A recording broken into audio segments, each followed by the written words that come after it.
So you're hosting a virtual event, you want to make sure that it goes flawlessly. Well, let's get to the checklist to make sure that everything goes just right.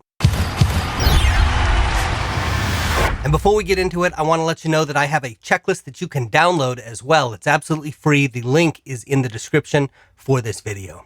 Now, we're going to start by talking about the things that you need to do before you host any virtual events. This is the pre-planning. So if you've already done this, you can go ahead and skip to the next chapter of this video. But we're going to start by talking about setting the goals for your virtual event. What are you trying to accomplish with this?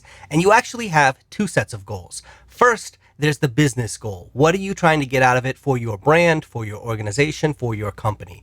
Is it that you are trying to introduce a new product? Are you trying to generate leads for the sales department?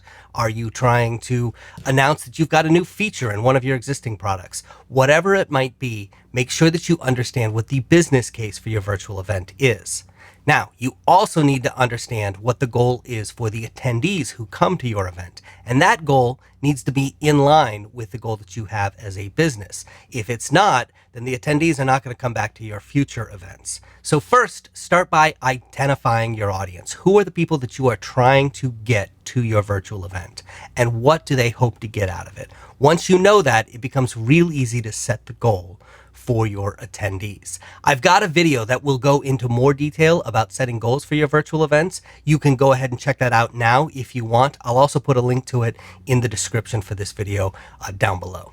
Now, once you've decided on the goals for your virtual event, you will need to choose a virtual event platform if you don't have one that you are already using. And so you need to think about the features that you need for your virtual events. I really encourage you to choose something that allows you to go above and beyond simply a webinar. A webinar is not really a virtual event. It is just content. It is a one-way conversation that the people on stage giving the webinar are streaming out to the audience, and the audience members can't talk to each other. They might be able to interact a little bit in a chat box or in some polls, but that's not the same thing as true networking, true interaction. And I think the beauty of virtual events is that you can actually carve out space for the people who attend to meet each other, to network with each other, and to form new relationships. So I would look for that as you're choosing a virtual event platform. Do something that goes beyond simple webinars. And I've actually got another video here that will show you how you can build something called a social workshop, which will allow you to do this. It's like a webinar, but it carves out extra time for your attendees to interact. And at the end of the day, that really builds community among them. Of course, there are other features you're going to need to consider in your platform as well. You're going to need to look at the cost and make sure that it fits with your budget. Make sure that the customer support offered is something that you are comfortable with, and make sure that it will scale to accommodate the number of people that you expect to come to your virtual event. So you're going to want to look at all of these things and make sure that you choose the right platform for your virtual events.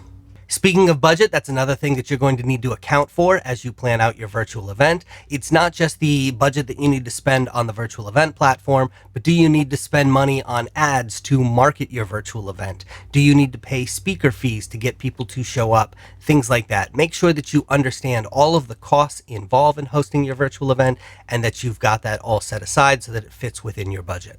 So those are the large things that you need to take care of as you're planning out your virtual event strategy as a whole. Now let's get into the pre-planning for a specific virtual event, starting with designing the registration form. Make sure that you are collecting all the data that you need, but no more than just the data that you need for your virtual event. You obviously are going to need things like people's names and their email address. Do you need their company name? Do you need a mailing address? Do you need a phone number? Do you want LinkedIn profiles? Information like that. You may want to collect data that helps you connect people at the virtual event so that you can pair up people who might have something in common so that they might meet and gain some value out of forming a new relationship at your virtual event. Once you've designed that registration form to collect that data, you want to make sure that it passes all that data to the right place. Does it put it into your email service provider or into your CRM system? Make sure that that data is getting where you want it to go. I also recommend that before your event starts, you create the follow-up campaign afterwards. What emails are you going to send out to people after the event is over? Are you going to send out different emails to people who actually attended versus those who registered but didn't actually make it to the event? Do you want to send them recordings of any presentations that happened? Do you want to encourage them to further engage in another place such as a Facebook group or a LinkedIn group or a Slack channel? Think about what that follow-up campaign looks like for your virtual event and make sure that you've got it designed and ready to go before you start asking people to register for the event. The other thing you're going to want to do before the event starts is sell any sponsors into it, because you're going to want to include sponsors on the registration page as well as the email reminders that go out before the event. So get your sponsors lined up early in the process. Now let's talk about the event program or the agenda. And I like to think of the program as having two different parts. There's the presentation and there's the conversation. Now, the presentation is what gets people in the door in the first place. It is the topic that you're going to be discussing, and that's what attracts people to the event initially. It may be you giving a slideshow on a particular topic, or it could be a one-on-one interview about a subject, or it could be a panel discussion. Whatever it might be, pick your topic and pick your guests and know what that is. But make sure you build in time for the conversation. This is what's great about virtual events, and this is where virtual events can go beyond just a simple webinar. By carving out time where your attendees can actually talk to each other and can build new relationships. This is what allows a virtual event to create a community and go beyond just a simple audience. So make sure in your virtual event that you're thinking about the conversation that's going to happen as well. And this conversation is something that you can let flow freely, or you could guide it using moderators or discussion prompts or any number of different ways. I've actually got another video that talks about social workshops, which are a particular type of virtual event, which build in time for this conversation to happen. And you can check that out now if you want to go find out how your organization can create a social workshop. Now that you've nailed down the agenda, it is time to focus on the content and to think about how you're going to create that. Is that something that you are going to conduct live during the virtual event and then record and send out afterwards to anybody who wants it? Or is it something that you're going to pre-record in advance of your virtual event? Think also about how you're going to handle questions and answers. Is that something that you're going to do live in the event, or is that something that you're going to skip altogether? Speaking of questions and answers, once you've figured out the content, it's time to be thinking about engagement strategies. How are you going to get attendees involved in the presentation and while they're in conversation mode? Are you going to use the chat box, and are you going to prompt people to enter certain information in the chat box? Are you going to encourage them to ask questions in a Q&A session? Are there emojis that you can use on your virtual event platform to allow people to respond to certain things that are being said? Are you going to use discussion prompts?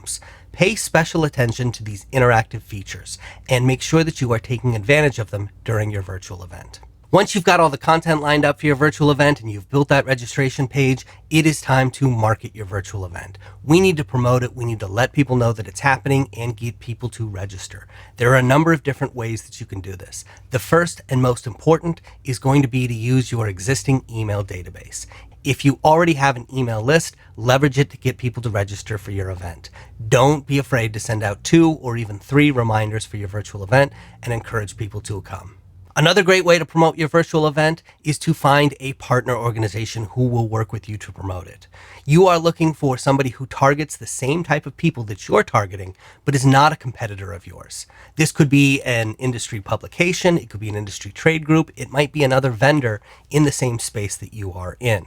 What you're looking for is an organization that has an email list that they can send an email invite out to. And it's a great benefit for them to get involved because it allows them to impress everybody on their email list without having to do a lot of work. You can invite this partner organization to give an introduction at your event, and they could even put their logo on the registration page or some of the reminder emails. So it's a great way for them to get branded with your virtual event without having to do any of the heavy lifting. Of course, there are a number of other ways to promote your virtual events as well. If you have a large social media following, you can use social media platforms to promote your virtual events. You can use direct mail or press releases to promote your virtual events. And if you have a lot of foot traffic through a physical building, you can actually create signs with QR codes that people can scan to register for your virtual events as well. Before your virtual event happens, you're going to want to do a practice run or a tech check. I've actually got a video that will walk you through in detail everything you need to be thinking about in your tech check. But this is an opportunity for you and for your guests to try out their equipment, make sure that everything is working smoothly so that you don't have any problems at the actual virtual event. You're going to want to pay special attention to the internet connection, as well as the audio and the video and the lighting. Make sure that all of these work and that all of you know how to use the different features in your virtual event platform before the big day. Speaking of the big day, you're going to want to make sure that you have a plan to take care of any technical issues that may arise. First of all, make sure that you have a cell phone number for any of the other guests or panelists who are speaking at your virtual event in case they have any problems getting in. You're going to want to be able to reach them. In addition to that, you're going to want to have people who can help your attendees and can address any technical issues that they may be having. As a general rule, you want one person for every 75 to 100 attendees who can go around and help them troubleshoot any issues they're having with their cameras or microphones at your virtual event. It's a good idea to provide the support staff with step-by-step instructions that will help them troubleshoot any issues attendees are having. This is just a list that they can walk through with the attendees to resolve their issues. Then, of course, you're going to host your virtual event. Make sure that key people such as sponsors or any guests that you might be interviewing at the virtual event arrive early so that you can make sure there are no issues and have a good time. Make sure everybody else is having a good time as well. Now let's talk about what to do after that virtual event is over, starting with that follow-up campaign. Take any recordings of presentations at your virtual event, make sure that they are included in the follow-up emails that go out afterwards so that anybody who wants to watch the presentation again or who registered but couldn't actually attend can see the presentation from your virtual event. Also, take a look at any data or metrics that you may have gathered from your virtual event, such as how many people registered, how many people actually showed up, and how long people stayed on average at your virtual event. Use this to decide how well you accomplished the objectives that you set out at the beginning of your virtual event. You're also going to want to gather feedback from your attendees. So you may want to put together, for example, a survey to ask them what they liked about the event and what could be improved. You can use all of this data to shape future virtual events and to make them even more successful. So there it is, your virtual event checklist. And again, I have a version that you can download for free. That link is in the description of this video, so go ahead and grab that. And if you want to learn more about how to have a successful virtual event, check out this video right here. Thanks so much for watching. I'm Seth Resler from Community Marketing Revolution.